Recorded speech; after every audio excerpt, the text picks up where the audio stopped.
The demarcation between the city itself and the temple location was considered to be crossing from the mundus, from the world, into something of a divine strip of land or to a divine presence.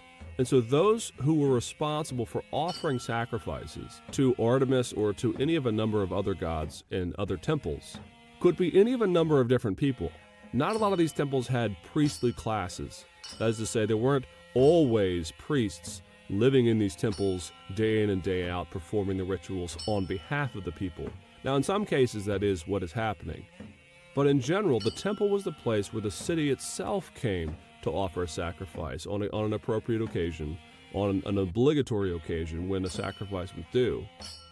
And at times, indeed in most cases, it would be the decurion classes or the elites, even the senatorial classes, who would be engaged in offering the sacrifice. Now, they would often be aided by priests or by those who were knowledgeable of the cultic rituals and the appropriate way when you need to zig instead of zag, and these kinds of things. But the focal point of what is driving this are the elite classes. And there would be other things as well. Throughout the year, again, depending on your city, depending on the rituals that have been established in the past, you would have festivals. At certain points, you would have a festival to this god. At another time of the year, you'd have a festival to that god. And each god, each deity, had its own requirements for how the festivals were to be engaged, how they were to be conducted. And one of the most important things about a festival, though, again, to signal this, is when the elites were in charge of the festivals, very often during one of these festivals, there would be a distribution of goods, a giving out of maybe gold coins or bronze coins on behalf of this festival. The elite classes would pay to have certain coins struck, and then those in the city who came out would get a distribution of this wealth.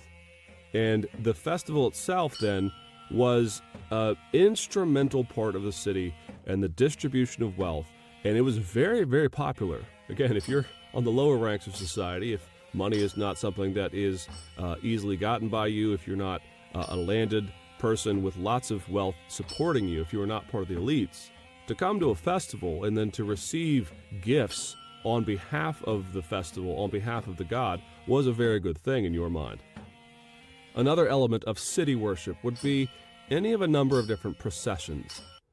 Now, a procession is a more specific and a more particular element of worship on the public level. Generally, what would happen is a statue to the god of some kind would very often be paraded through the city or paraded through a certain set of paths throughout the city, again, based on an obligation to whatever deity is being worshipped. And that god would then be processed, often to the theater or to the amphitheater in the city, and then again, a certain ritual, a certain process would then be engaged by the elites in seeking favor of this god. Now, the most important thing for the average worshiper, or for the city itself, was the taking of oaths or vows before the deity. It would be a very specific process. The goal of the average person was not to be ecstatic. It was not to be actually extremely heartfelt. In fact, according to Roman practice and Roman belief, to be overly exuberant, to be really passionate, almost fervent, is to be superstitious. Superstitio for a Roman is to seek to own the god and to force the god to do things, usually through exuberance or through ecstatic experiences. Above all, the worst thing that one could do, according to a Roman, would be to lose one's mind, to go into maybe a trance, unless, of course, you were appointed by this, unless you were a priestess of some cult of some kind. But the Romans always looked at cults.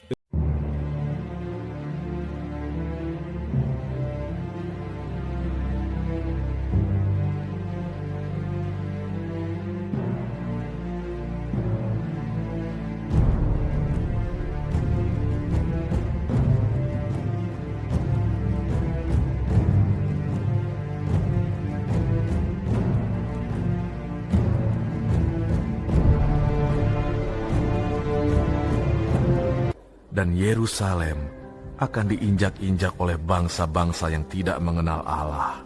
Alia Capitolina. Persembahan Babi.